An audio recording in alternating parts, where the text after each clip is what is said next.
the mic man. It's a mic man. What is it? Oh, they need to go here. Okay. Oh, did y'all want to review? Oh, he said. Okay. You know what I was? Oh, I'm sorry. These are the bills for economic development.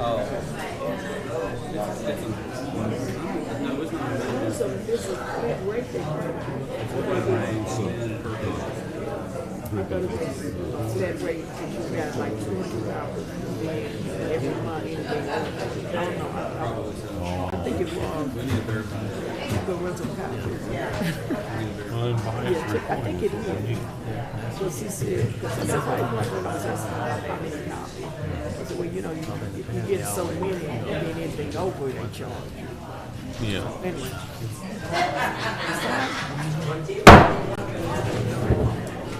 At this time, we're about to open our meeting. If you would stand, we will have the invocation by Councilman Jackson and then Every head bowed. Our Father and our God, we thank you today for the blessed privilege of assembly in a free country. And we thank you for government. And we pray that you would guide our thoughts and our minds as we deliberate the matters at hand. We pray for consensus. We pray for understanding and peace and consideration one of another. Bless us now, and this assembly may be done decently and in order. In Christ's name, amen. Amen. Pledge. I pledge allegiance to the flag of the United States of America and to the republic for which it stands, one nation, under God, indivisible, with liberty and justice for all.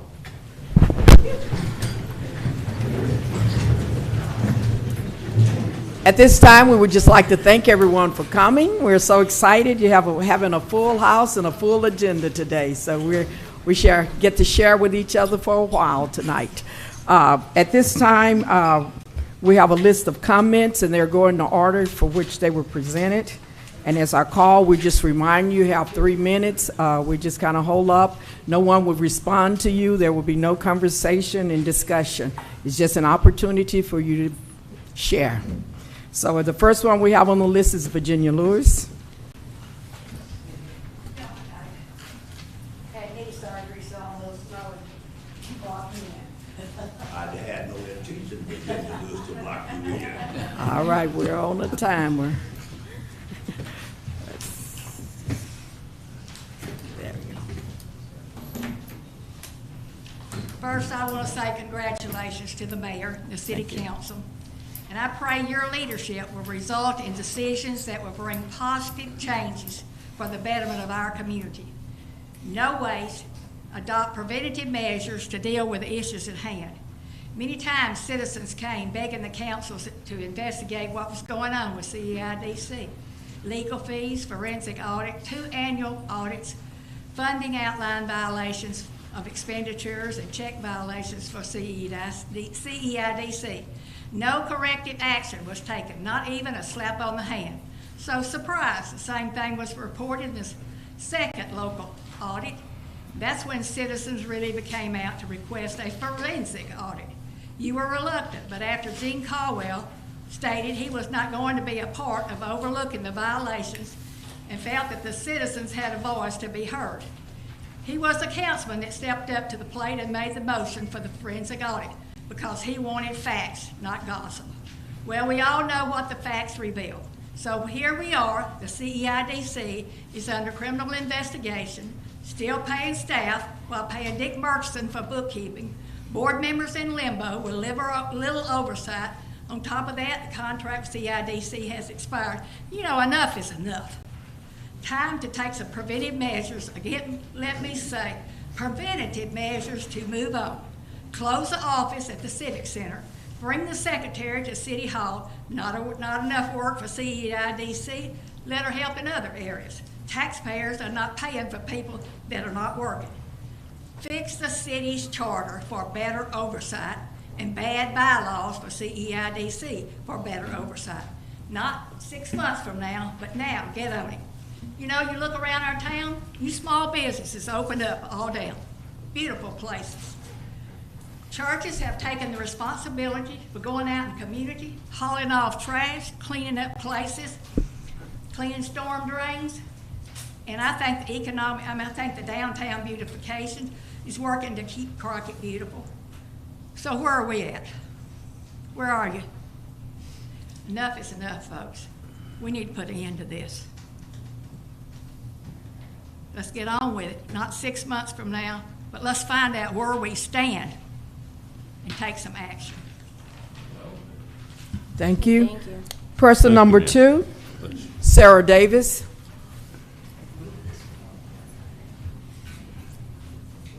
I got my own mic. I didn't know I was going right up. I thought I was going at the end. But I'm gonna use my mic. No, I would prefer you to use the. Okay. No, thank you. I'm gonna just keep mine on then. Hold on. Okay, I may have, All right. yeah, so it won't vibrate. Thank you. All right. Well, 2 Mondays ago, there was a pavilion dedicated to I.T. Williams Park, known to us as the Prince Hall Park, and not one of us, no one of the area was allowed to speak or voice their concerns at the dedication. My mic is going out. Hello? Can y'all hear me? Okay. Not even me. I can't hear myself. Still, we notice your so public intent to fix the aesthetics of our hoods, the park of MLK, the gym of MLK, the street of MLK. However, we must focus on fixing the man in the park on MLK and the man on the street of MLK. The city of Crockett is thriving while the voiceless people of the hoods, projects, and ghettos are forgotten. I am in attendance today, making our presence known and to be a voice for the voiceless, to represent hope where the hopeless at. We stand in the gap for the projects. We are here for Prince Hall, new projects, Silas, Maxwell, Northside, and Westside, and all low-income citizens who have been thrown by the wayside. We stand in the gap for everyone who shares in our suffering and our poverty. We are here not seeking any more handouts, pavilions from the city of Crockett. Instead, we seek a hand up. We demand the free will to live and no longer suffer silently in poverty, hopelessness, and helplessness. The time is now for us to stop merely surviving, but like the city of Crockett, begin thriving beautifully. We don't want to be thrown any more bones. We demand our own plate and a seat at the table as citizens of the kingdom of God. We are ready and willing to prove ourselves as worthy citizens by serving our community through our businesses. We are willing and able to provide products and services that not only meet the needs of the city of Crockett, but that provide jobs for all citizens as well. We are prepared to bid and be considered for opportunities. This is our proposal to the city of Crockett. All we ask is that you follow the law and post the bids publicly online, in the news as you already do, and a third source of your choice, so every business interested can fairly compete and be awarded those opportunities to serve the city of Crockett. We are requesting information to register as vendors and suppliers. We plan to employ people and pay them fairly and improve the aesthetics, the economy, and the livelihood of all of Crockett. Allow me to introduce myself and my fellow business associates as minority underutilized businesses. That's it. Okay, I'll give y'all the rest next week. Thank you. Thank y'all. Natrina Hicks.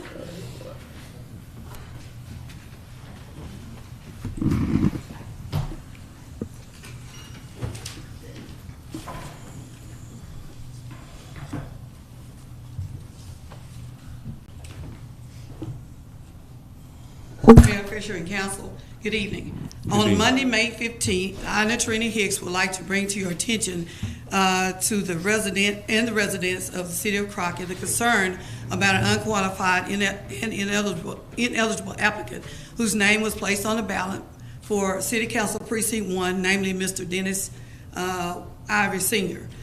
He already knows that I'm going to speak on his behalf.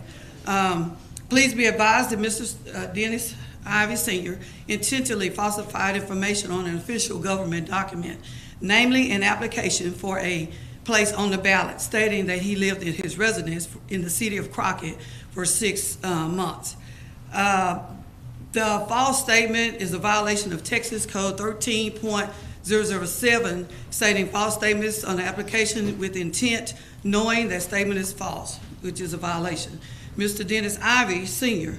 did not meet residence requirements according to the Texas Election Code 141.001A5 to reside in the territory for 6 months, residing filing deadline date, nor did he meet residence requirements according to the City of Crockett's Home Rule Charter, Article 3, City Council, Section 3.2 qualification, which states, shall have resided in the City of Crockett for at least 3 years presiding his election.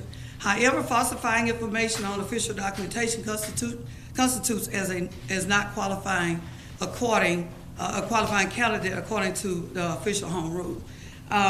Mr. Dennis Ivy is an ineligible candidate, unqualified candidate. According to the Trinity County Appraisal District, Mr. Dennis Ivy resided in the city of Pennington and paid Groveton ISD taxes in the Trinity County before he purchased his property on 1103 East Houston in Crockett, Texas, September 13, 2022, which is approximately 5 months, which constitutes a violation of according to the Texas Code.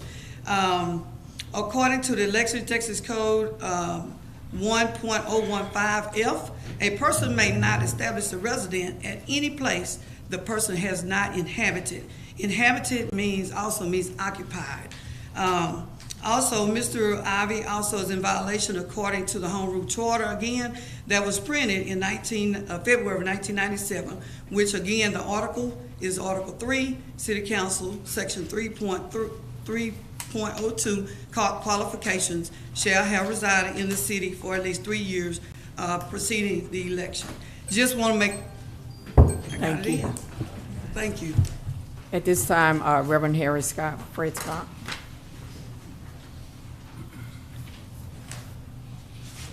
To this audience, to the mayor, council members, all persons present, I would like to say to you that it's not good when our city gets involved with the federal violation or state violations. And I would ask that you search everything that you can to find out where you stand on allegations that come before you of violating the federal law or the state law. Now, on the single-member districting, think hard before you move, because we moved that plan for 50 years in Dallas, Texas. And unless you had a lot of babies born or a lot of people to die, a white flight exceedingly big, I don't think you have a reason to change anything. There was a man in the Bible named Agabus. He's not known for a whole lot of things. But in the book of Acts, he came to the city and told them that something was going to happen. And it did. If you violate these federal laws and these state laws, something is going to happen. Thank you for letting me speak. Thank you.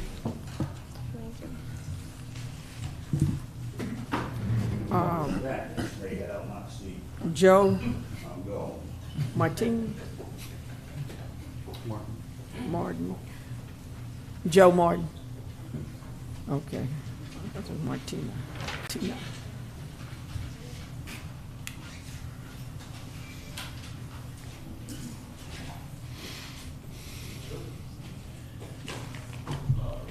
Mayor, Councilman, Mr. John Agustin. I'm probably a new guy in town. I moved here February 18th of last year. I moved here because I liked Crockett. It was strategically within the realm of Kingwood Porter, which I came from, and Houston in some of my work. not too far to go. However, roads are deplorable. I don't understand it. I've been trying to work with Larry Pierce since I've been here. The ditch on Aaron Street is not draining. They ran a new water line across my driveway, put gravel on it, never fixed it. There's grass growing on Ann Street. I'm serious. Grass growing on Ann Street. Gray Street is also deplorable. They did have a road grader grade the road on Twin, graveled it, tarred it, said they were going to seal it. Never was sealed. We have a school bus. She drives like a maniac down Twin Street. I've called in the bus barn 4 times, still driving like a maniac. All the rocks, dust up the air. I spoke with Mr. John Agostine a couple weeks ago. I was going to speak, but didn't have enough people, so we went back and spoke. And he said he'd get something going.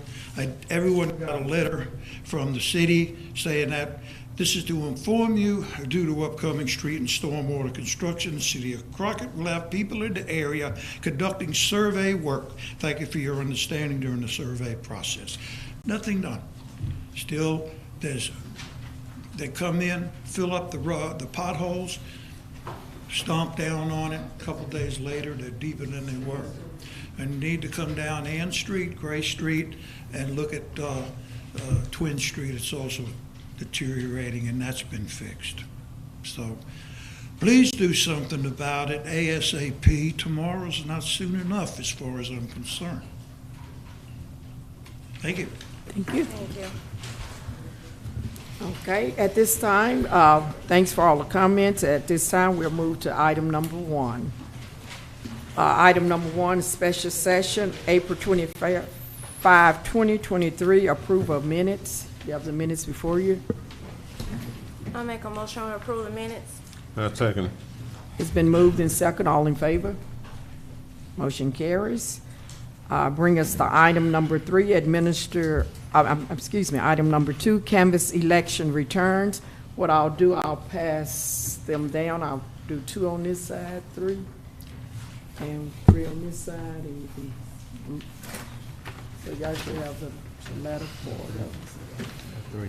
Yeah, we'll send them back when they finish on this side. I mean, yeah, all of them. It's 3 sets of them. Oh.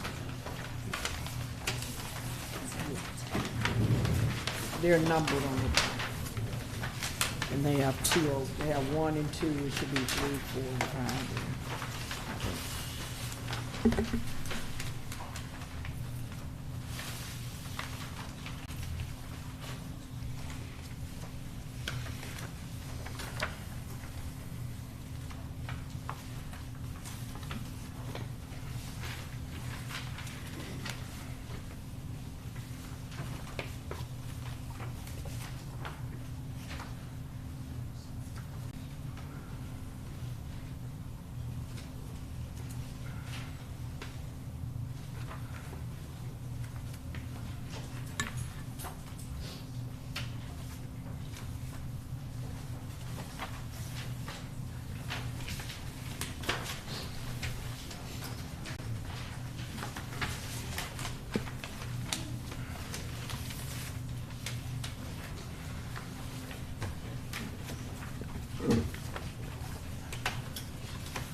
Yeah, that's what I said. I'm gonna wait.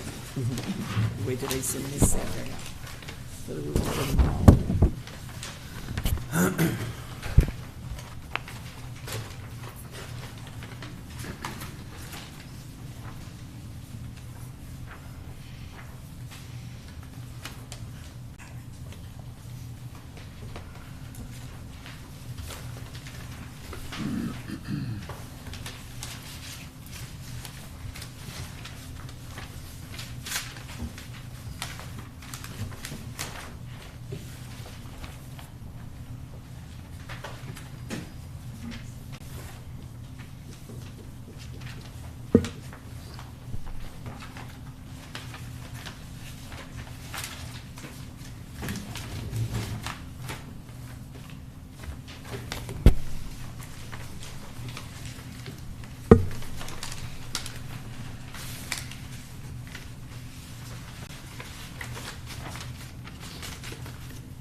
when they send those tabs.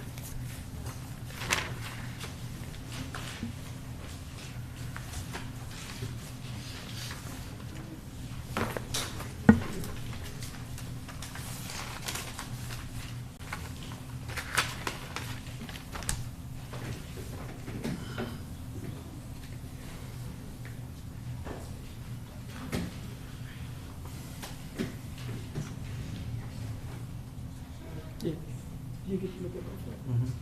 Do that? Yeah. We'll leave them here to finish the last set.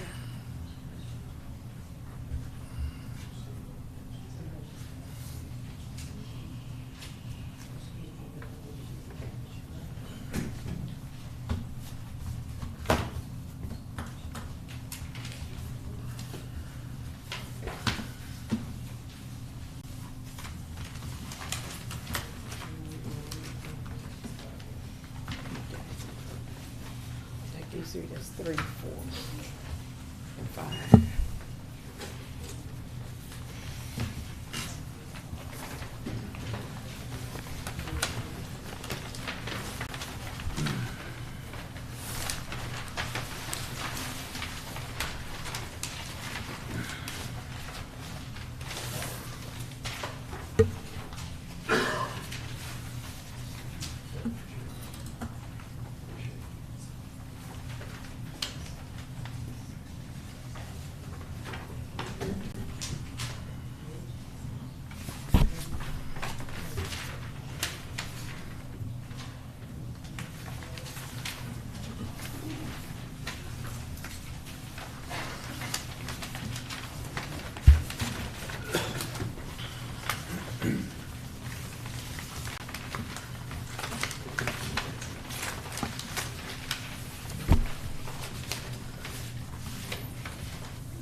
Yeah, that's a big one.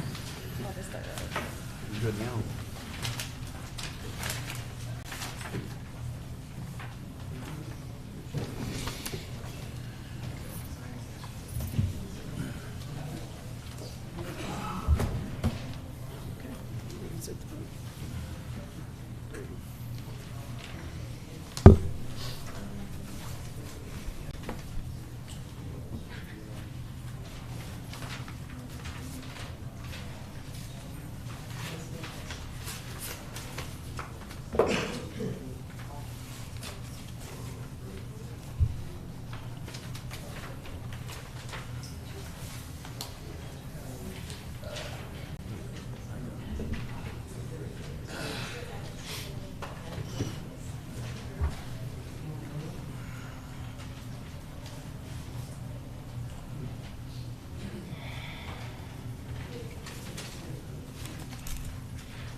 Okay, at this time, everyone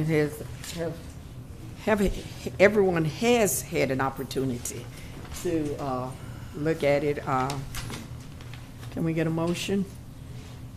Make a motion to approve. Second. Okay, it's been moved in moved and second. All in favor? Motion carries. At this time, it brings us to item number 3, administer oath of office to mayor and council members. Are you gonna do one at a time? Yeah. All right. Yeah, would all go down? You start with the mayor and we can just do it here. I'll grab my paperwork. Do it here, so I want to get my best shot. Can I get it from here? We'll do it down here. There's a lot of room. Okay, well, we're coming. Sorry. There's a spider over here.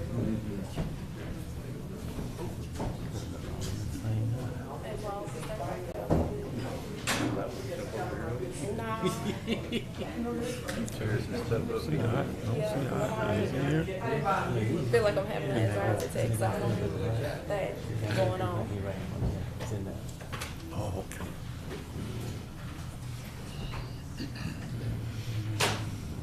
Okay. Mayor Dr. Anthony Fisher, I will read this off and you can repeat after me, okay?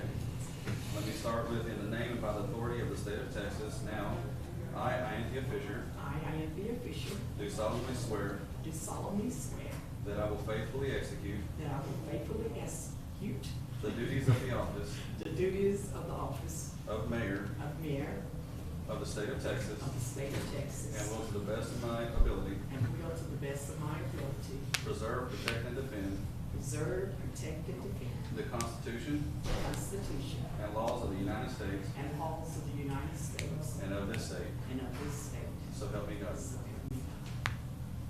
Sign here, please.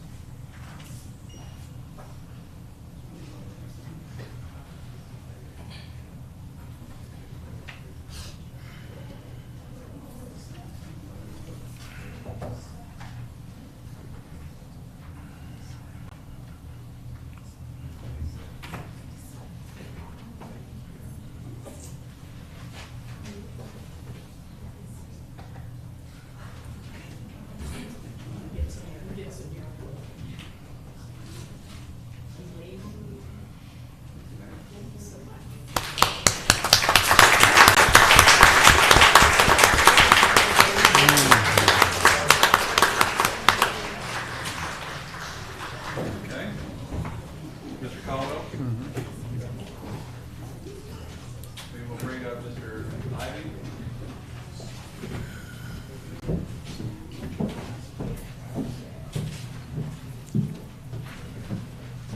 Mr. Ivy? I will now give the oath of office.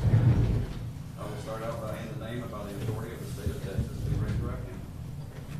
I, Dennis Ivy, I, Dennis Ivy, do solemnly swear do solemnly swear that I will faithfully execute that I will faithfully execute the duties of the office of the duties of the office of City Council Member City Council Member of the state of Texas of the state of Texas and will to the best of my ability and will to the best of my ability preserve, protect, and defend preserve, protect, and defend the Constitution the Constitution and laws of the United States and laws of the United States and of this state. and of this state. So help me God. So help me God. Please sign up here. I got one.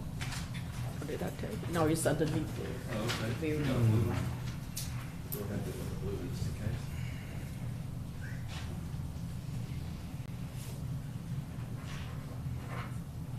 Sign right here. That's a hose.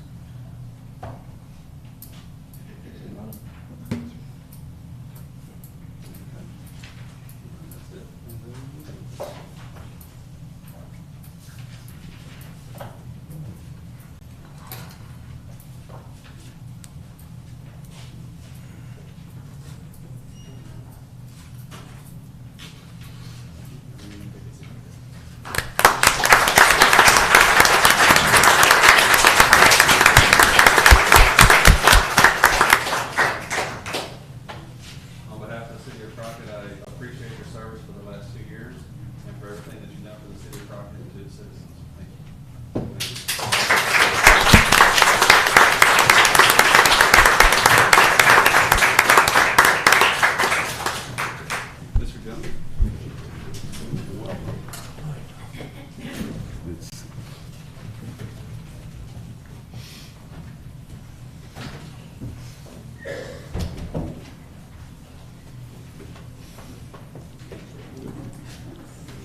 Jones, I will now ask you the oath of office.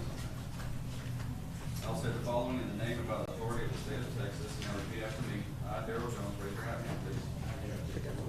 Do solemnly swear that I will faithfully execute the duties of the office of City Council Member of the state of Texas, and will to the best of my ability preserve, protect, and defend the Constitution and laws of the United States and of this state. So help me God. Please sign here.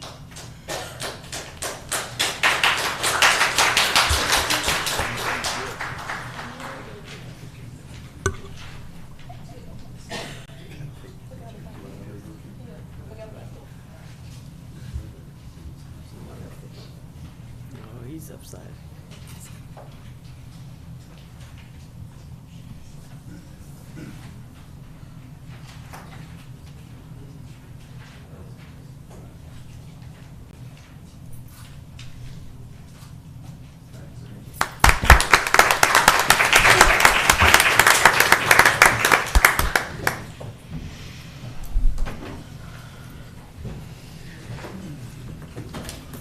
I guess you said.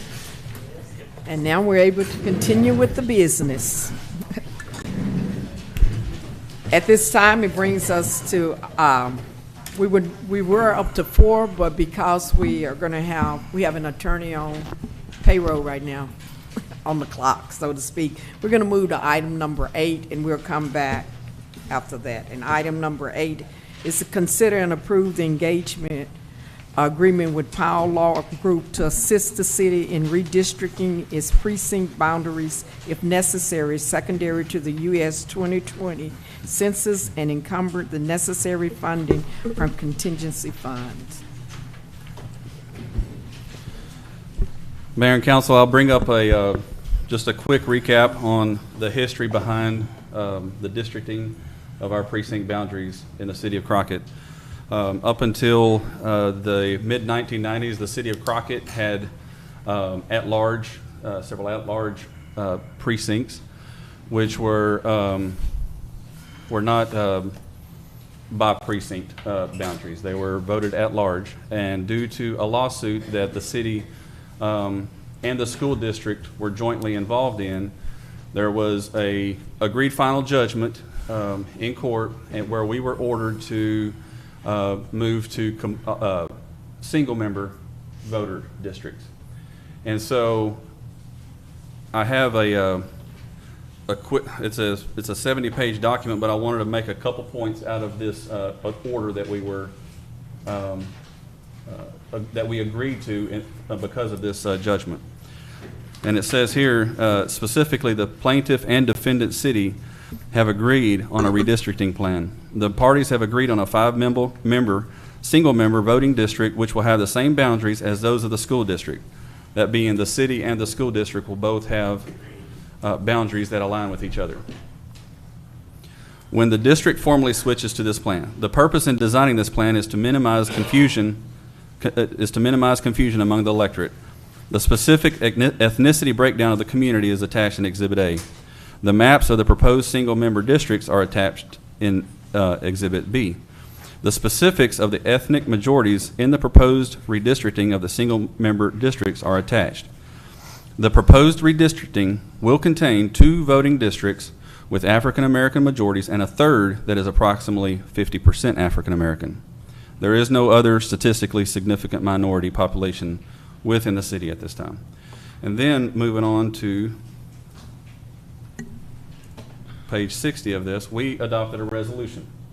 And this resolution also confirmed that we and the city and the school district would make all attempts to, based on census data, review that, and if necessary, align itself to where it had precincts that were properly representing their districts.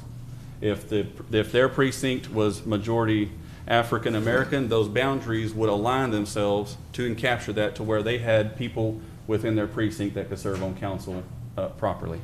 And so, fast forward to last year, I have the precinct boundary adopted by the school district. The school district, using 2020 census data, went and updated their precinct boundaries. 5 of them being single member, voter member districts, 2 of them being at-large districts. Okay, so their district and their precinct boundaries, as it comes into the city of Crockett and it crosses our city limits there as outlined in the dotted line, changed significantly. They were aligning with the city of Crockett's precincts, but using new census data that showed that their population graphics had changed, they updated theirs and moved away from boundaries that closely matched ours or were the same as ours. This is an issue. This is an issue that if we move forward, this last election, there was no election involving the school district. However, if there would have been a school district election as well as a city election, that could cause significant voter confusion if our districts do not match each other. I do not know how much and if at all our precincts, population, ethnicities, and our populations have changed. I don't know since the mid-90s when this plan was submitted and adopted by City Council and by the school district if it has changed. The school district shows that to some degree it has changed using their numbers. I don't know within the city of Crockett. It's incumbent on us and the school district to get on the same page quickly before our next election. My recommendation is that we, as they've pulled all their census data in and compiled it and looked at their entire precinct and their districts, they've demographer, it's a law firm that does the demographics. As they've done all the work, I would like to have them also work with the city and come in and use that census data as it overlays our precinct and figure out where our boundaries need to change. If our boundaries do not need to change, then we need the school district to align with ours. They are bringing in a lot more data than us using their entire district, so they do have some flexibility using their overall data if they need to move in and as it comes into the city limits, adjust their lines. For instance, precinct 4, up until for the last 25 years, overall our city has been, you can say, in 5 slices of the pie. Overall, there's been 5 slices of our city as it's been laid out. Currently, using the school district's newly adopted map, this is precinct 4 right here in this lighter color right here.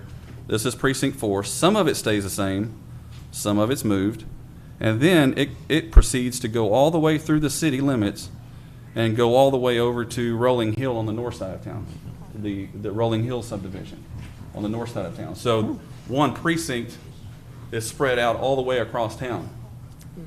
I don't know what the data will show once the census data and the population demographics come out, but whatever it is, the city and the school district should be on the same page.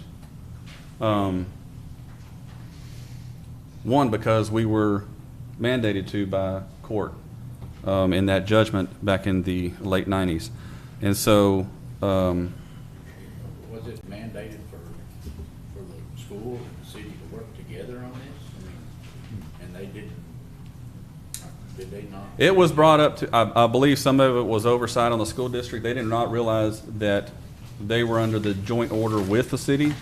This was an order that initially the city was brought, it was a lawsuit against the school district, and then later on the city was named in this lawsuit. It was initially one against the school district, but because of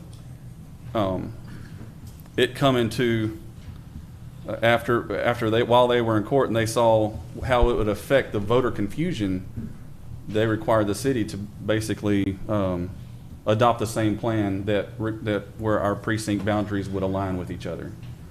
So do we have to follow the leading of the school district? No, sir. We need to work together. We need to work together on this. So what you're, yeah.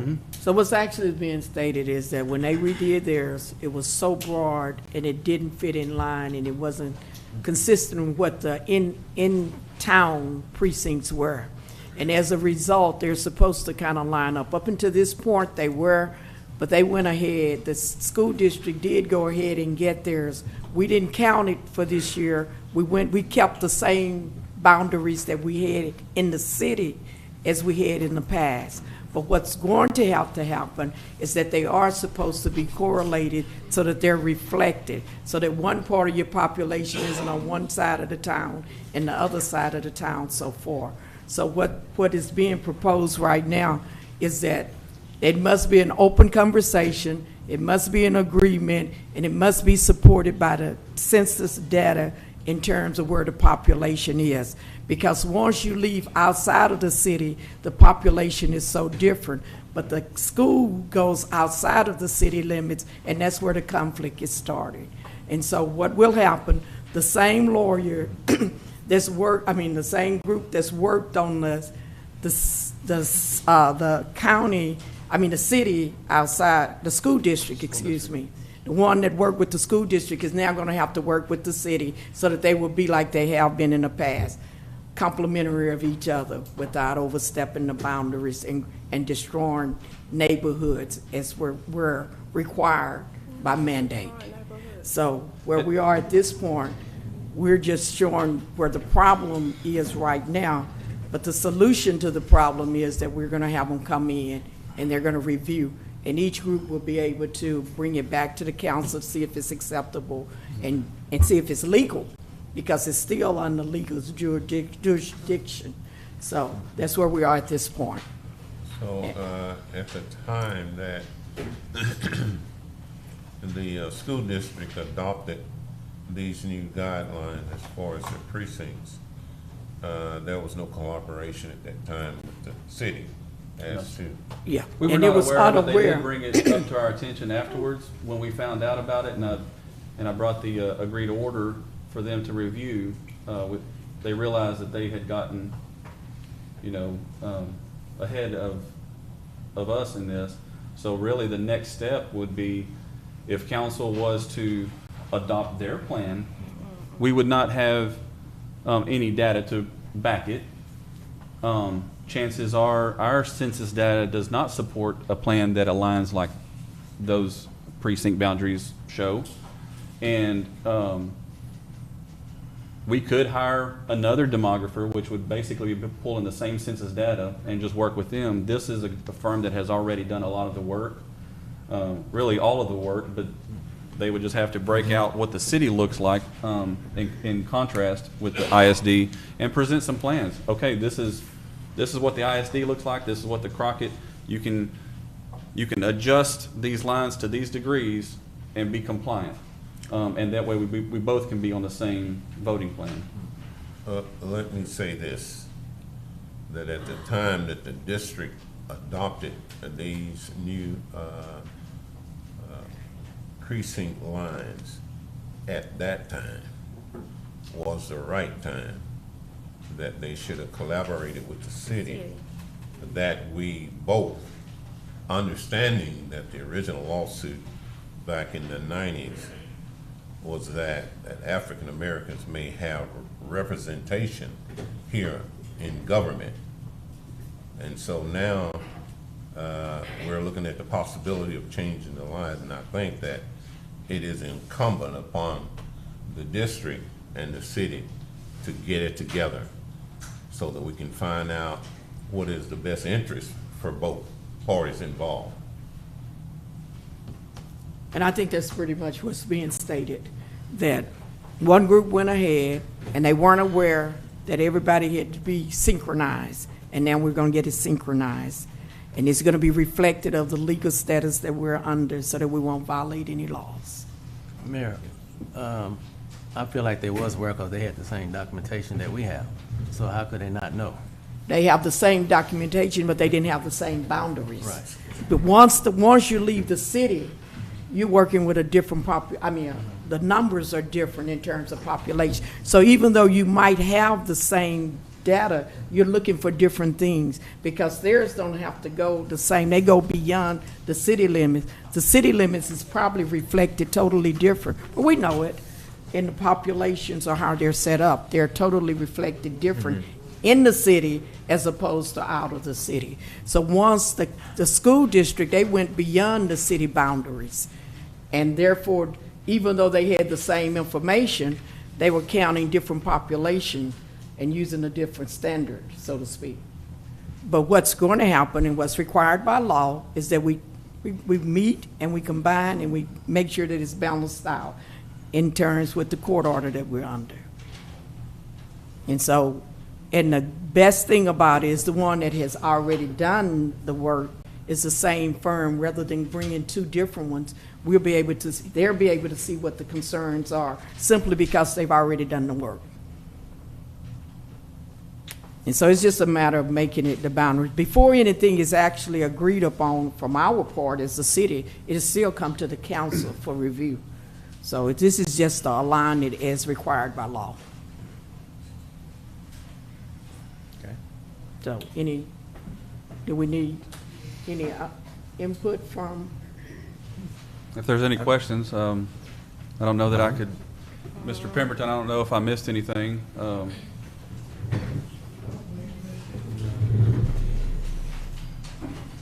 That's good. Okay, so legally, we've gotten to go ahead that we're on the right track and that we do need to realign and get the right person to come in and relook at the boundaries for both the city and the county. Okay, what's your pleasure?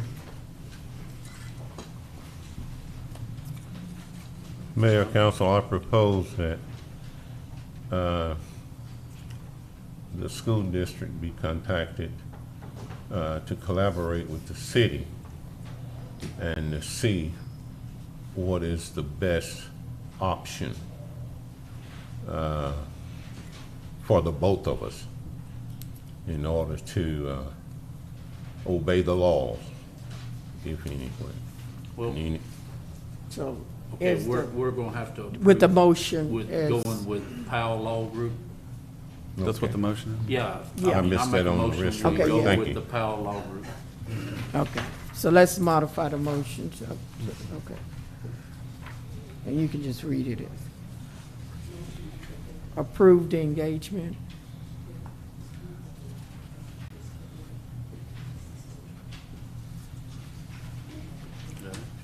Yeah, just a.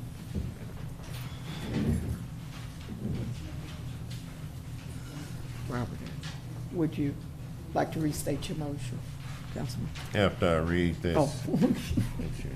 It might be a good deal, huh?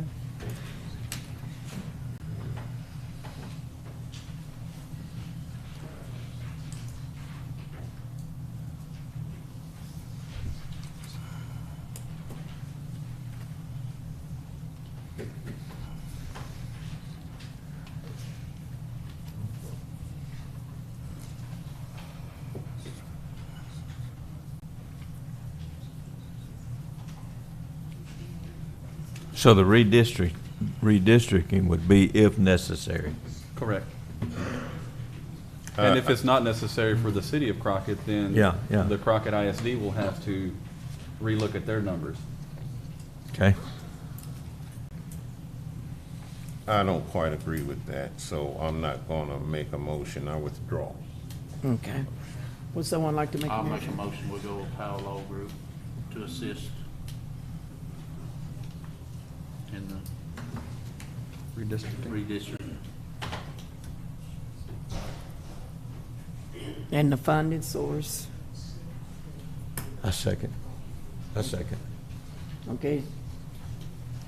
You got it, the whole motion? Okay. It's been moved and second, all in favor?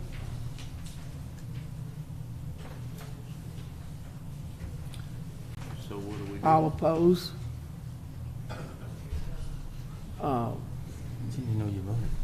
So what do we go from here? Huh? Jackson voted. I said, I'm sorry, wait a minute, we've lost, okay, we said all in favor were, I'm in favor. I'm in favor. Okay, and oppose? Okay, so it's 3 opposed and 2 for. But either way, so the motion fails. I mean, yeah, So it's we're voted gonna- against, the noes have it. So we won't be in, Well, we will have to get in compliance, but we won't be doing it on this one. So how would you do that? Okay, well, it'll be up for, we'll have to bring it back for another term. I think that'd be the proper thing to do. Okay, Because if. Okay, well, we're just through with, we're just, can we get a motion to put it, to put it on the next agenda? What's council's gonna pleasure? change? Would you like to go? Is there any direction from council whether they want me to? Yes, there is. I make a motion, we table the matter of item 8, and that we consult with the school district and to the city as well as the district, have a formal meeting to discuss this matter. And then we put it back after the discussion is made, and if there's any willingness on their part to change their lines or whatever the outcome of that meeting be, then we can come back and put this back on the agenda as quickly and as timely as possible. But we have to find out where them lines are. Okay, I think what he's suggesting is that we are gonna have a discussion with this, we're gonna set up a meeting between the council and the school board to discuss this, and from there, we'll be able to clear up the minor details. So we have a motion to table it, is there? To table it for now. Until, we can meet with the officials from the Crockett Independent School District, and we can sit down and talk about Okay, what should have happened at the time that okay, we're gonna do a clean motion. Okay, let's have a clean one. Yes, you A clean- moved, yeah, you moved that We we, have a second. that the city and the and the school district meet. meet and have an official meeting on the matter of districting. Okay, And the outcome of that meeting will determine whether or not this is put back on the agenda. okay. We're not ignoring it, but I'm not gonna base No more on. discussion. Your motion's on the floor. All right. See, it's out there. And I made a second. Okay, it's been second. All in favor? Motion carries. All right. Okay. All right, item, Thank you, council. we're taking care of business. We're back to item number 4.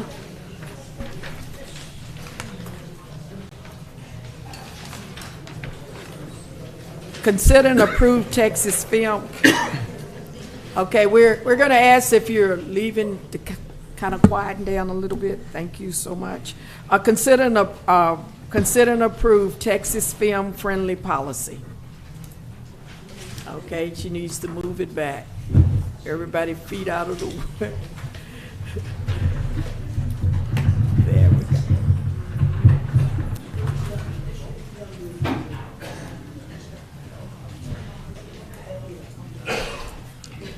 Mayor, Council, I appreciate y'all hearing us talk about the Texas Film Commission. Ms. Clark will do most of the report, but something came up while we were working on this that I thought I would mention because you're going to hear a lot of numbers.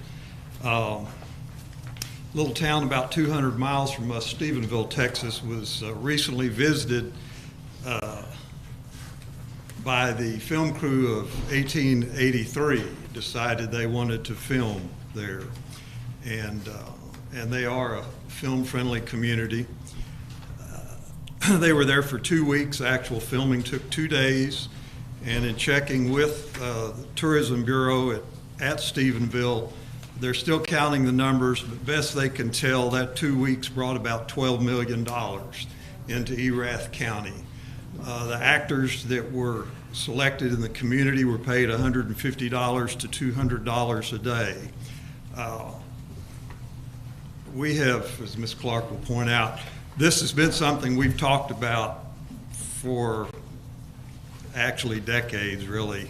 It just hasn't gained the traction. When I first started looking at this, there was about 120 cities in Texas that were certified. Now there's over 160. I feel like we have the momentum to carry this through now, and I will turn it over to Ms. Clark and let her present our program. Thank you, Wade.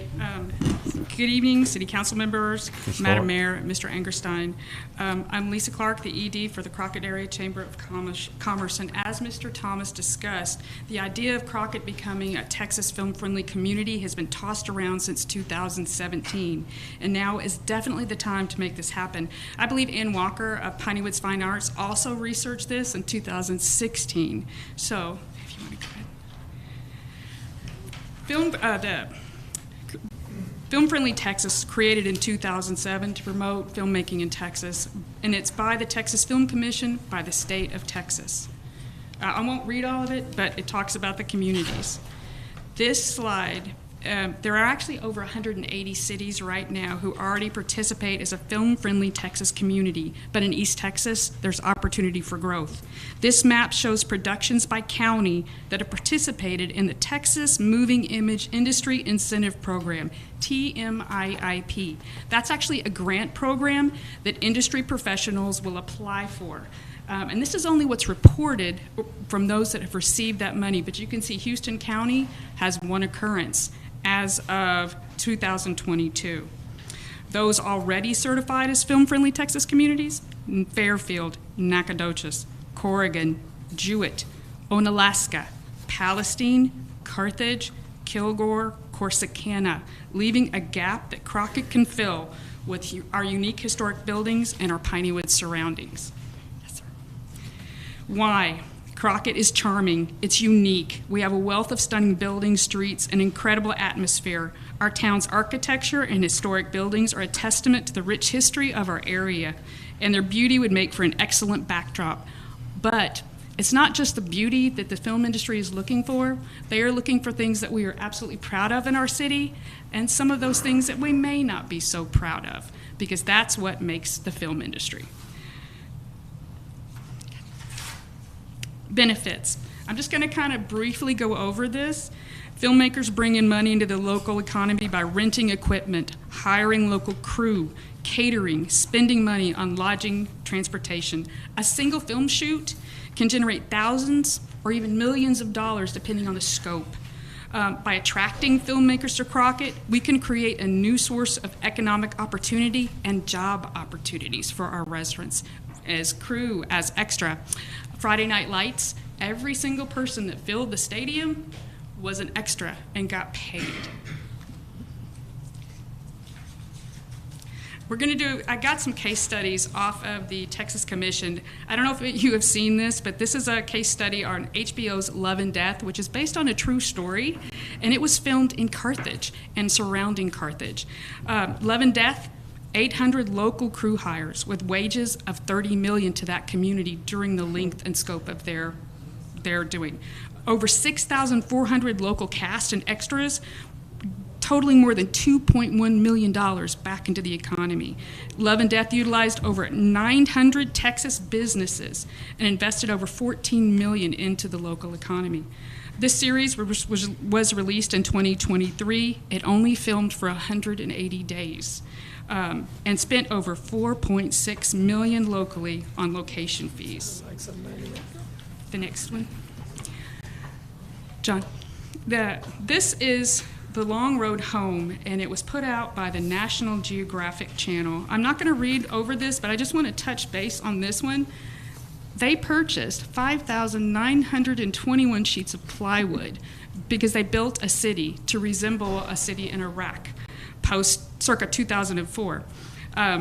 Laid end to end, 4 miles long. They bought 9,812 2x4s, which is 29 miles long, and over 1,000 gallons of paint. Now, just a few of these, because it's all about economy and economic opportunity. They spent $3.2 million on construction and materials, $1.2 on wardrobes, $500,000 at Colleen stores and vendors, and $400,000 or more at hotels. They booked a total of 12,393 nights in hotels within the Colleen area. This is a unique situation because it was at Colleen, but the opportunity is there for us. And hiring more than 4,450 actors and extra. 485 of those were Texas crew, 58 were Texas cast members. And when you talk about purchasing, we think about what does that mean for our community. One of the things that stuck out to me, because I'm a coffee person, is they bought 14,762 coffee cups from that community. 176,000 pounds of ice. Mm-hmm. Now that was a long opportunity. What about short ones? Let's consider short-term opportunities like NBC's American Ninja Warrior from San Antonio. This was a 10-day shoot in downtown San Antonio. During the 10-day shoot, they employed 38 local crew members and brought in nearly $3.5 million to the city, not just in crew, but also those who came to see American Ninja Warrior film. Now, Texas has been filming the film industry since the 1950s, with the Sundowners up through present day. This is just a list of just some of Best Little Whorehouse in Texas, No Country for Old Men, the Texas Chainsaw Massacre, Giant in 1956, True Grit in 2010. The one that got me, The Blues, according to Lightnin' Hopkins, was filmed in 1969 in Centerville, and Lightnin' Hopkins is a Crockett gym. Films with Crockett listed as their location: Cold Justice, 2018, The Day Tripper, 2018, One Heart, 2012, When They Fall, 2021, and Melon Mogul. And that was just a short dive. And these are the ones that have only been reported to the Texas Film Commission. There's also, not only is there film, but there is a unique opportunity for digital media production to generate revenue for our community. And if anyone is interested, we can do a deep dive on that later, but it's also a unique opportunities to also stress to our education system. Now, I talked about the TMIIP. It's a state production incentive. Now, the reason I put this up here is because for every $1 in grant money that they give out, it returns 504%. For every $1, $5.04 is spent in state. Once certified, a film-friendly Texas community will be listed in their database on the Film Commission website. When a request comes in for the film industry, the Texas Film Commission will make recommendations and try and match needs versus locations. The production workflow involves several steps,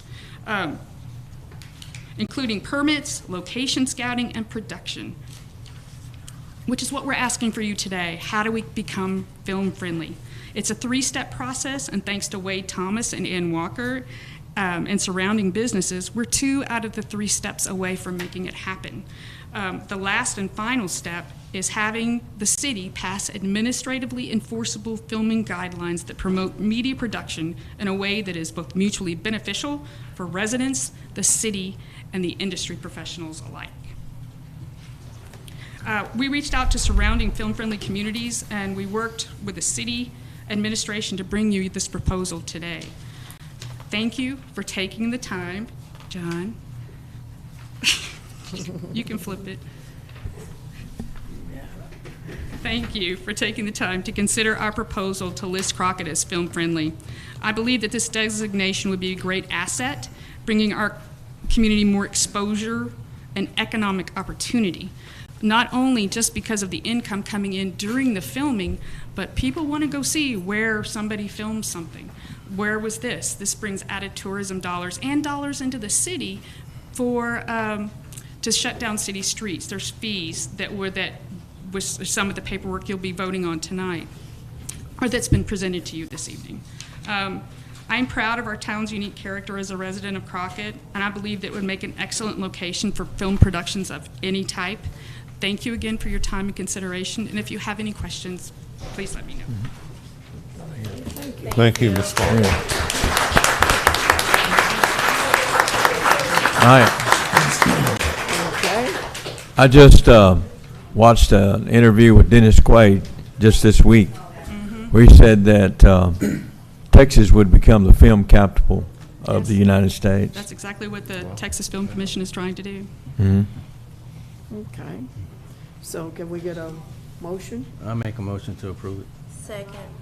It's been moved in second. All in favor? I second. I'll see all these movie stars. Let's get it on. A star. We got actors and actresses here. And, you know, I heard someone speak about streets and other things that our city desperately needs. And if we can generate revenue through other streams, I think that's a good thing. It'll benefit all of us in so many ways. I agree. Okay, item number 5, consider and approve nominations to the Keep Beautiful Board of Directors. Keep Crockett Beautiful Board of Directors. Mayor and council, as we've brought this to council before, it was approved by council that we would move forward with this application process. And the recommendation at that time would be that each council member would nominate a person to serve on this board as a representative of this city to allow us to move forward with the nonprofit organization and file that paperwork. So if you have any of your nominations, now we would appreciate it if y'all could present them in a list we can write down and put together. I nominate Mrs. Carolyn Ivy. Next. My nomination is Katina Bryce.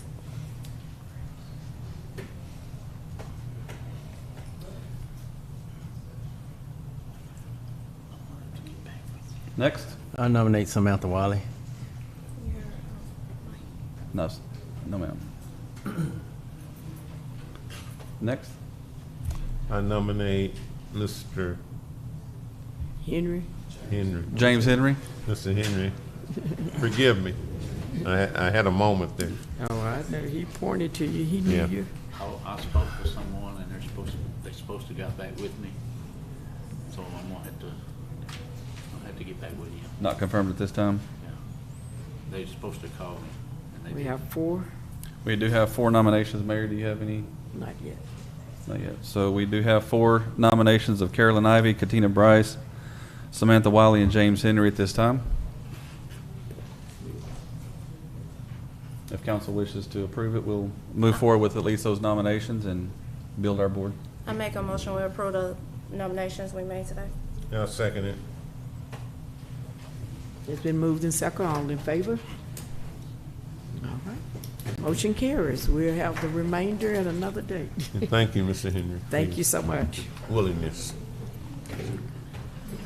Nothing like a beautiful city. Okay, item number 6, consider and approve fiscal year 2023 budget calendar. Mayor and council, as a quick recap, I will go over our budget calendar. And then I ask for y'all's approval on that and to let me know if y'all have any conflicting dates with our budget calendar. So the first list of objectives that are presented before us as a city administrator and department heads in the city is to prepare a budget document for 2023 and 24, which identifies council goals. Continued focus on street, water, and sewer upgrades and repairs while maintaining current operational levels. Council, at any point, if you want to add to this, I will make adjustments with our budget calendar. Also, prepare a budget that projects no more than 3% increase to property tax revenues and no utility rates increases and a stationary sales tax base compared to 2023. Prepare a budget document that outlines anticipated income and expense that are essential to current municipal operations, and then also prepare a budget that carries with it a tax levy that meets our organizational needs and state guidelines. Okay, so the methodology and the timetable in this is we need to update our long-range planning. We need to update our 5-year plan. We will work with each department head as they update their 5-year plan and incorporate that into this budget as well. By June the 1st, I'm requesting all of our department heads to have a list of any critical department needs that need to be added into this budget, as long with a budget that supports that need and a justification behind it. So we can bring that back to council and bring that into discussions moving into our budget hearings. I am also requesting that we complete our preliminary budget estimates in advance, so we can build our budgets before we go into budget workshops. Department heads are to submit budgets that reflect no increase other than capital expenditures that are approved by council, that reflect no increase in controllable items. Non-controllable items, of course, include fuel and utilities and things that we have no control over. And then begin the review process. Our calendar, by June 1, proposed budgets and capital requests to be turned into the city administrator. June 1 through 15, we will review those draft budgets in detail with each council member. July the 3rd will be our first council meeting, which includes a budget workshop. We have in the past done it at 9 a.m., which allows us for a morning clear mind to be able to look over these in detail, as they do tend to extend several hours. And so if that works for council, if it doesn't, please advise at this time so I can make those adjustments before we make any approvals. And that is right before July the 4th, which is a Tuesday. So July the 3rd is a Monday, July the 4th is a Tuesday. And so we will have our council meeting as scheduled. By July the 15th, I'm to receive the certified tax rolls from the appraiser. July the 17th, if required, we will extend into another budget workshop if we have some follow-ups to do. Usually those are recaps or changes just as directed by council, so that should be shorter, and we would normally include that as part of our regular scheduled council meeting at 6 p.m. Then we publish notices for our budget public hearings, which are required. We have to have a 15-day notice for public hearings on budgets and tax rates, which would be August the 21st would be the public hearing. August the 7th, we'll meet in a council meeting, and we will submit the no new revenue. We're required to submit no new revenue and voter approval rates and discuss and propose the ad valorem tax rate. That's to solidify both our tax rate and complete our budget building process. And then on that same date, after it's approved by council, whatever the ad valorem tax rate approved by council at that time, we will move that into a draft budget and place it for viewing in the city hall foyer and on our website. As just a side note, we do hope to have our website up again by next week.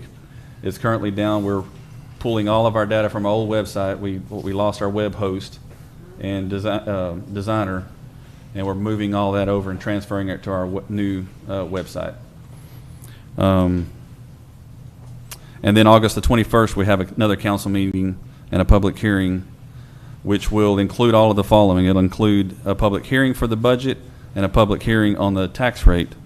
And then we approve the budget, and then we approve the tax rate for our upcoming year. Are there any changes or comments that council has on this and or on those dates?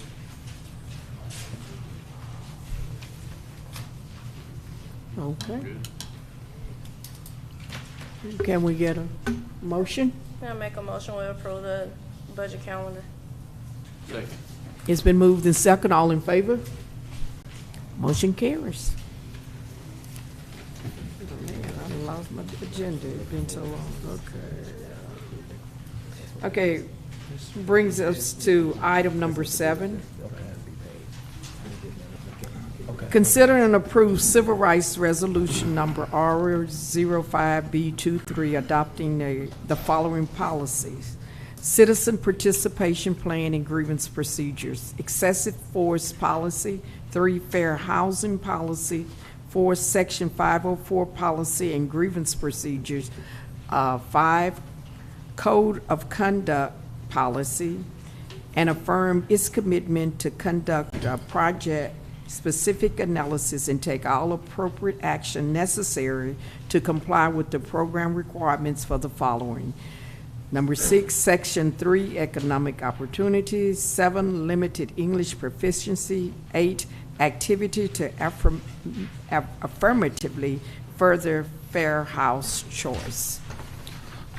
Mayor and council, this is a requirement by the state in order to be eligible for any CDBG funding. This is something that we approve each year, confirming and affirming our commitment to these policies. These are policies that the city already has in force, but this is a resolution that we adopt each year. And then within this, as part of this resolution, we also let me find it right here. We also adopt the month of April as our fair housing month as part of this policy, which is what we do each year. Fair Housing Month proclamation, as April is Fair Housing Month.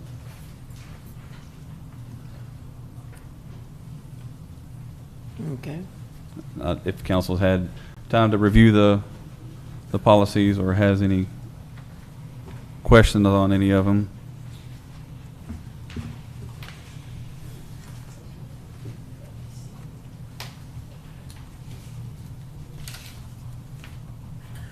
Does anyone have any comments? Discussion? I make a motion to approve the civil rights resolution. Second. It's been moved and second. All in favor? Motion carries. Okay, item number 9. Consider and approve the repairs to water well number 1 at College Hill and approve the expenditure to be paid from utility reserves. Mayor and council, this is our largest water well. We do have a contract for outside water, which is what we use as our primary source. However, our backup, we do need, we need to have a secondary and another source in the event that our water distribution line from the lake and the Water Control Improvement District, if any of those were hindered in any way, that we could kick on our wells at any time and continue providing water to our citizens. We have 2 wells. One of them is a 1,500 gallons per minute well. We have another well that is 350 gallons per minute. This is our well number 1, which is our 1,500 GPM well. It's our number 1 source, and it's 1,300 feet deep. This well was put in. The last documentation that we have was that this pump and some of the lining on it was replaced in the 90s. This well has the pump has stopped running. The pump itself burned up, and the shaft, as it goes down to 1,300 feet, likely due to, we found about 200 feet of debris where part of the lining of this well has started to fall off down into the well. So that overheated the pump, sheared it, and we did pull the well pump and some of the lining, and so we've already committed ourselves to, let's see where it is at. We've already committed ourselves to $11,200 on that well just to pull it and to run a camera down in. They did get down to about 1,100 feet down in before they could no longer go because of debris down in there. They provided us with a quote to pull that entire well, clean it out, pump everything out, reline the well as it goes down all the way down to 1,300 feet, and replace any screening if necessary, and then put a new well in place. The whole cost of that would be $154,812. We did reach out. Weisinger has been our sole source provider from that pump company that does our wells. We reached out to others. One, because that's not their well. We haven't got anyone interested in providing other subsequent quotes for us to kind of compare it to. But they will be able to provide a sole source letter also for us to be able to move forward and comply with bidding requirements. And we also, due to the nature of it, we really need to move forward as soon as possible. Yes, right now we do have water, but we have one lifeline. That is one lifeline, and we need to get another backup as soon as possible. Did they indicate the turnaround time as to how long it would take for them to do the work? They could start once we approve it. They could start on the work, but they can't give a guaranteed timeline until they begin pulling all that debris and can realize the extent of the damages and what it's going to take to pull out 200 feet worth of debris. I would assume that whatever they find or whatever contingency there might be as far as what may be farther down, that's included in that price. Yes, sir, it is. Okay. At this time, that is their estimate. If anything was to change, they would return to us with any kind of updates if necessary.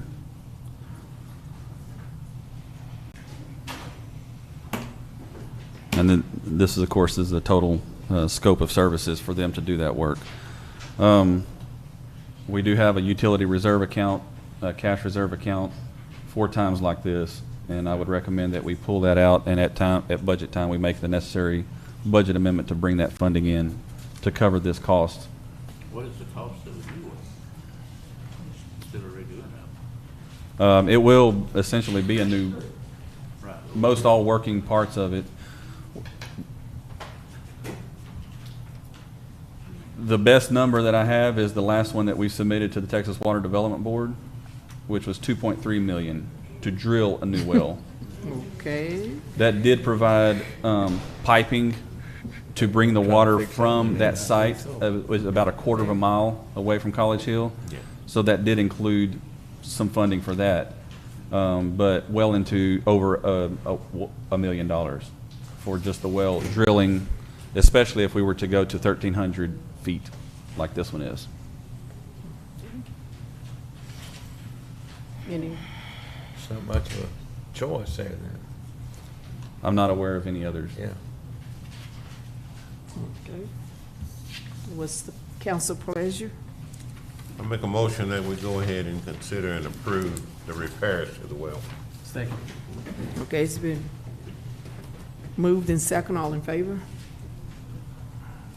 Okay, motion passes. Thank you.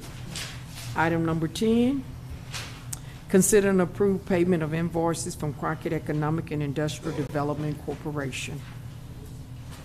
I make a motion to approve the payment of invoices. I second the motion. It's been moved and second. All in favor? Motion carries. Item number 11, consider and approve bids for mowing of Crockett and Industrial Development Corporation properties. Mayor and council, I reached out to a couple of our local tractor dealerships and people that had a list that do this type of work. I did send out requests for a few more bids. I did get 3 back, which I'm glad I got at least 3 of them. I did reach out to the existing contractor that was doing work at the economic development properties, and I requested a bid from him as well. And I have the list in front of you along with the bids that were submitted, a copy of the bids that were submitted. We have 3, one from Justin Jansky Pasture Mowing, one from Munsinger Custom Hay Baling and Mowing, and one from Mr. Larry Robbins. And I did go through the bids and add them together. As you see, the maps that I included, which show economic development properties, including the rail spur off of Austin and Lovers Lane, 60 acres worth of industrial park property. I would recommend at least mowing that a couple times a year. Right now it is really needed. We have been keeping up with the college property, the Votech Center, as well as the Heritage House that's behind it. But as summer's coming in, it's going to be hard for the city to keep up with those during our normal routine mowing. And so we broke it down into 3 categories. Each of these bids are for one singular mowing for those items. So the pasture mowing, as it's presented, that is 60 acres worth of industrial park property, and the rail spur, that's 60 acres worth. Then we have 6,550 feet of right-of-way, which includes just the portions as it abuts to city roads, Industrial Road, Park, 5th Street, South 4th, and those would be mowed more regularly instead of just once or twice a year. We keep that up and make that look good. And then mowing the there's the 6.5 acres that we have it listed as finished mowing. That would include the college building and all that property, and the Heritage House behind it.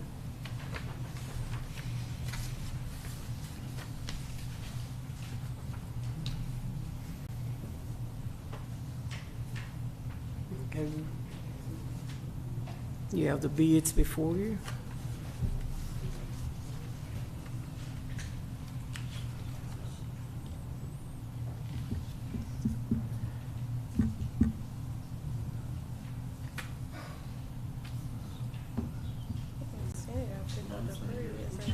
Yes. Yeah, I was thinking the same thing, Mr. Moore. They're What do quite you a bit Motion cheap. we go with Monsinger Custom Hay Baling and Mowing. A second. Okay. Did we make the motion? Oh, okay, it went fast. Motion Okay, on it's been floor. moved in second. All in favor? Motion carries. Thank you, Council. Munsinger Custom Hay Baling and Mowing. You probably ever get some. Let's see. Okay, that brings us up to our reports. Item number 12, Police Department Manpower and Criminal Incident Report for April 2023. Good evening, Mayor, Council, City Administrator. I'm going to present both March and April manpower and criminal activity reports. For the month of March, had a total of 15 officers, worked 2,801 hours, responded to 533 calls for service, investigated 8 traffic accidents, made 27 arrests, issued 363 traffic citations, completed 71 reports, responded to 33 alarm calls. 28 of those 33 were false alarms. Below, you'll see a breakdown of March's criminal incident report.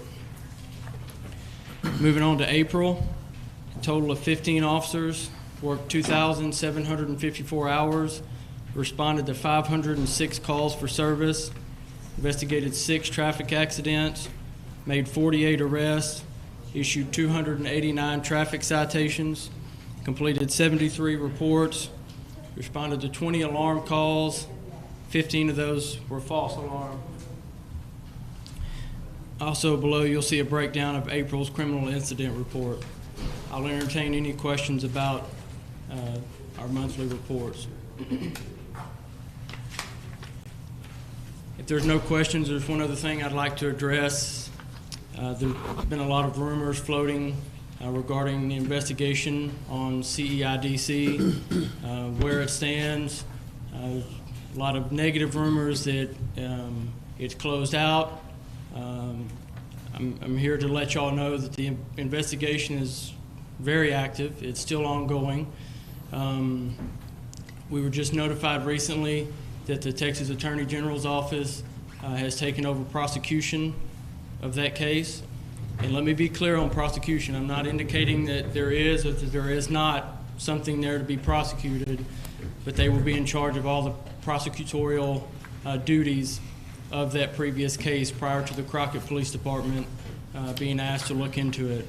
They have also requested information that we may or may not have found as our investigation has been ongoing. That information has been turned over to them. I have also spoke with the FBI Special Division that also is involved in cases of these types. They have also obtained some of the information regarding the investigation. So I can't go into a lot of specifics at this point, but I did want to address those rumors and those concerns that have been brought to me. Thank you, Chief. Thank you very much. Okay, at this time, we're item number 13, Fire Department Monthly Activity and Status Report for April 2023. Good evening, Mayor, council members. Jason. For the month of April, we had a total of 52 calls. Breaking that down, there was 42 inside the city limits of Crockett and 10 in our county response area.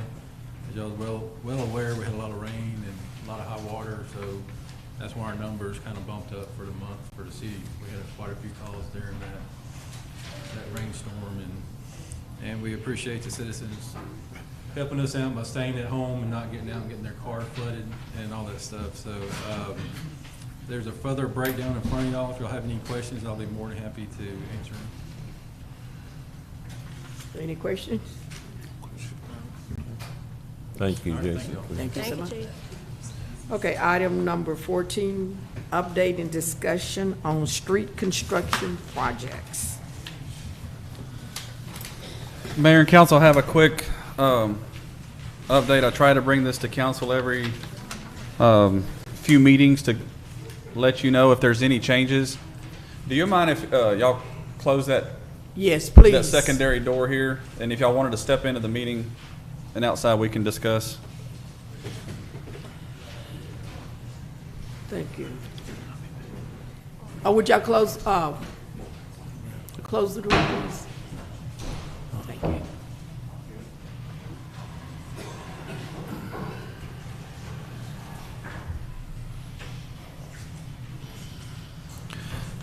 Mayor and council, we have the first that that's been ongoing for the last couple of years. We did move into the environmental review phase of the Texas Water Development Board, which includes the lengthy process of replacing all the water lines on East Goliad and East Houston from the loop to the square. Once the environmental review, they did say that it is taking longer than normal at the state level to get results back and to get any kind of confirmation. They did confirm that it is under review, and they expect as soon as that environmental review is back, they will finalize their engineering and we can go to bid. Their best guesstimate was about 3 months to finalize, if they did get results back from environmental review and it's clear, they finalize their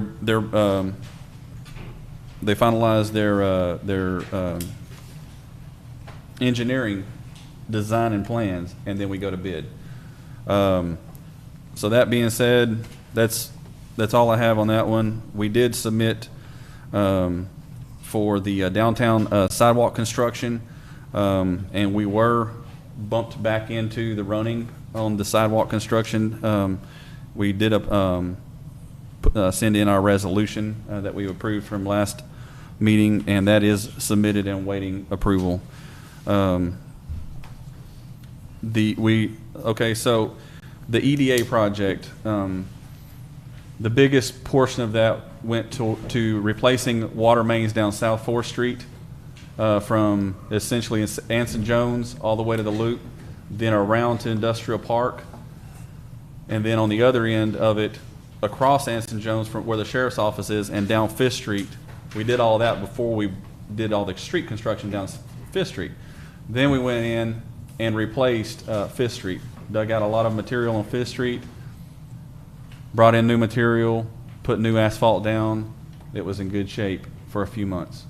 And then we began to have something which our engineers, after their first round of investigation on it, and labs have returned to show potential sulfate heave, which is something that reacts to the stabilization material that we put in with limestone. Sulfate and limestone begin to expand greatly, and that road has begun to fall apart. I mean, over the last 4 to 5 months, significantly. We've had to close that street down. The street is closed now. In a good way, even though it is extended, it's in between where the last house lives. The worst part of it is in between where that last house is located on South Fifth up to the first entrance of Industrial Park Boulevard. So we do realize that it's an inconvenience to many that use South Fifth Street going back and forth, or the people that live there trying to get straight to the loop, but no access is completely blocked off to any location. There is one business right there on the corner, but they can gain access from Texas, and it's closed at this time. So I'm letting council know this is something that we are bonded. We have performance bonding on this. We have insurance covering any kind of event that happens outside of the city's project. We have contractors who have bonding. Our engineers have bonding, and that's what we've called. We've called those bonds, and we actually had another meeting. Today is Monday, so it was Friday. We had another meeting with our bonding company. Is the contractor that did that road gonna fix it? So right now, the bonding company did approve, or the engineering company approved to pull forensic analysis down the entire length of that street, do bores, and pull the material out and send it in the labs for testing. One, they need to find out, is that sulfate, was it naturally there? Was it naturally occurring sulfate that was not caught in their initial labs? Or was it somehow brought in by the work that was done and the materials that was brought in? Did that sulfate get brought in during the construction phase? So this is the point to where we finalize that report and see how did it get there in the first place, in order to know, is it the contractor, is it engineering, or any combination of those two, to know who's going to pay for it. But ultimately, we do have insurance. They both have insurance to cover themselves, no matter who is required to replace that street. That entire street will have to be re-engineered, dug back out, and completely reconstructed. And we've been confirmed at no cost to the city.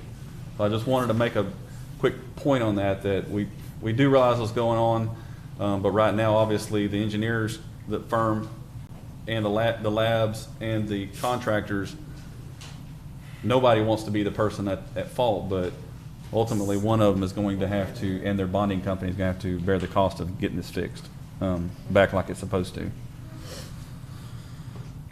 Any questions on that part of the construction? Okay, so our state infrastructure bank, we did approve to move forward with at minimum 8 streets. We did include 11 streets on the list.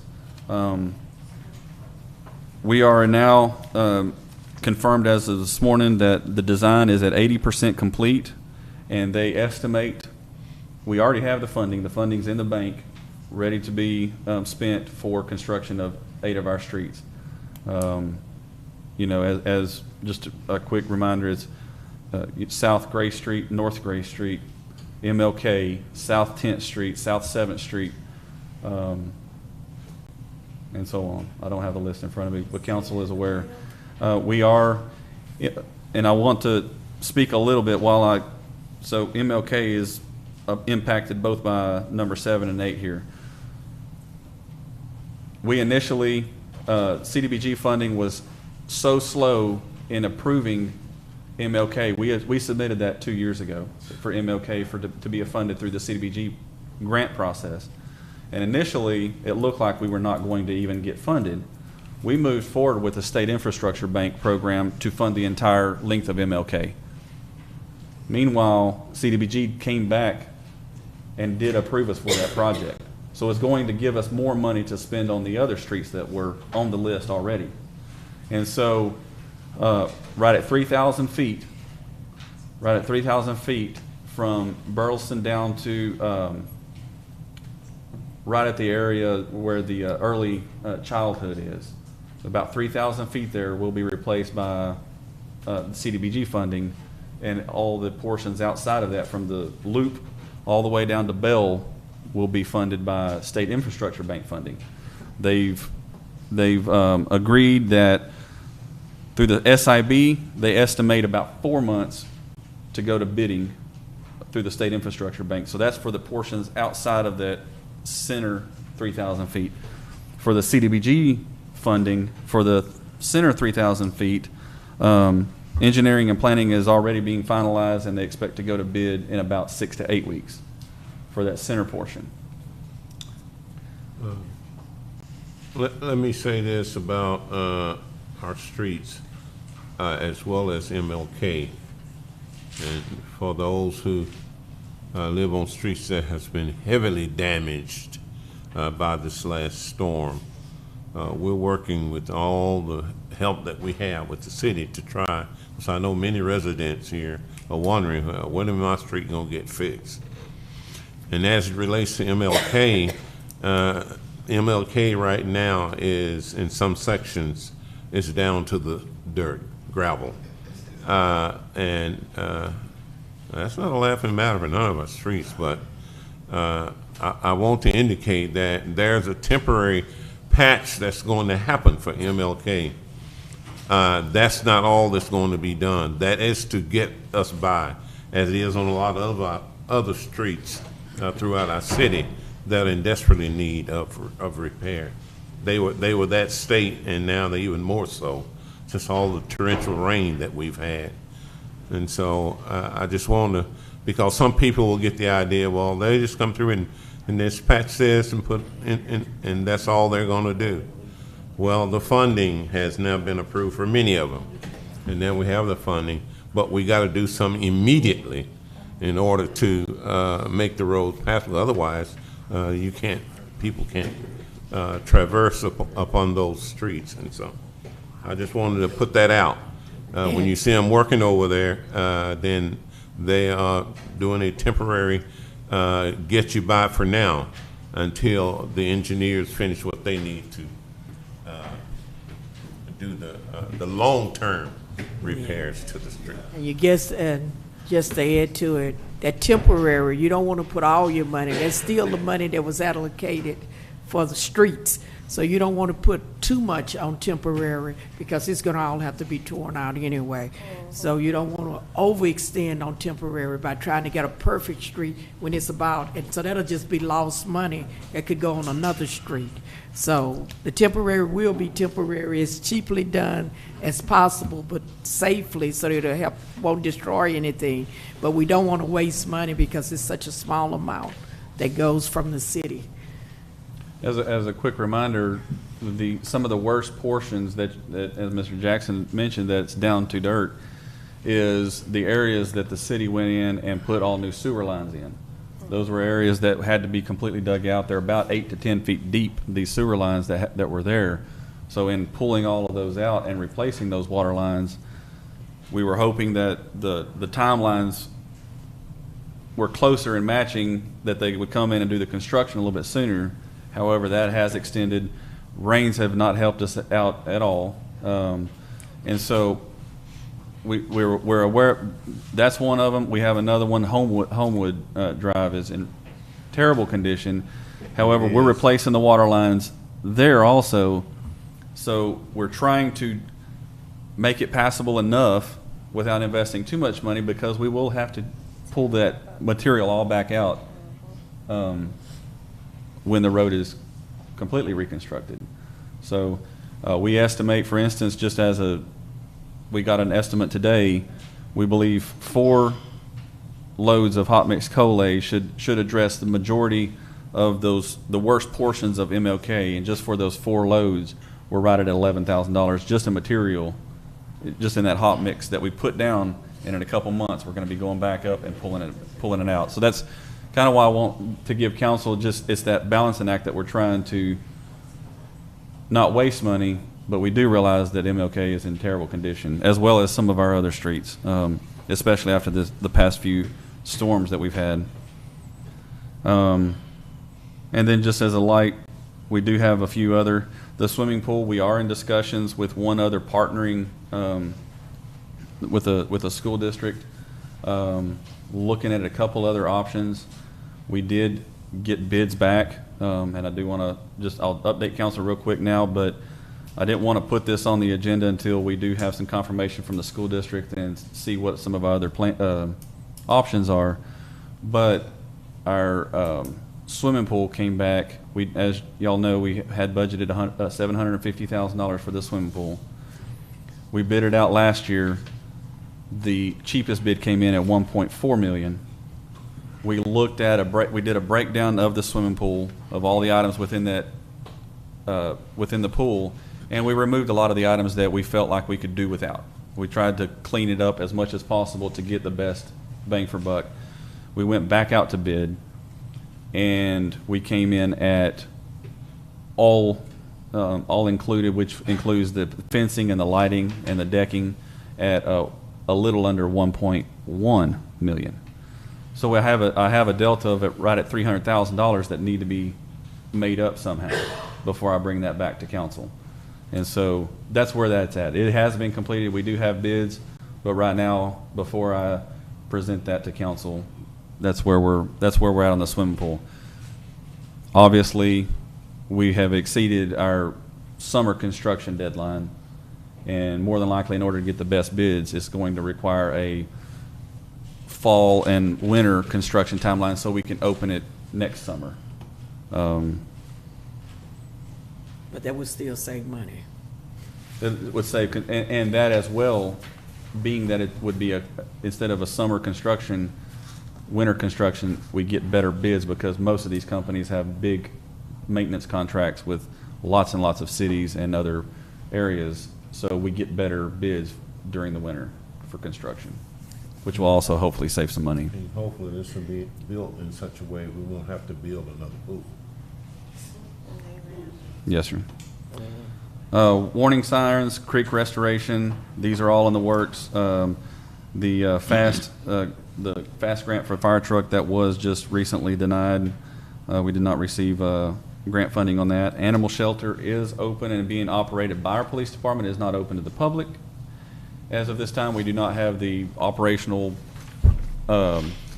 people in place and that program, but we do have animals. We are addressing code enforcement complaints and needs as it relates to animals, and we are using our animal shelter within the city.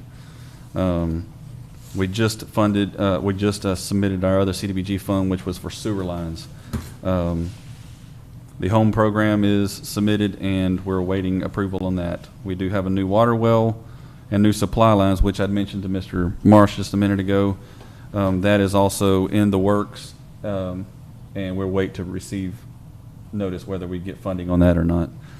Our downtown strategic plan and our Main Street application is in the works. Council has already approved moving forward with a strategic plan, a strategic planning company who we have been in the works with. They've already been receiving and compiling a lot of data, and we'll begin public hearings on that soon for our downtown strategic plan. And then I have a little breakdown on the streets and the processes of where we're at with our street construction that we're doing in-house, if council has any comments on that.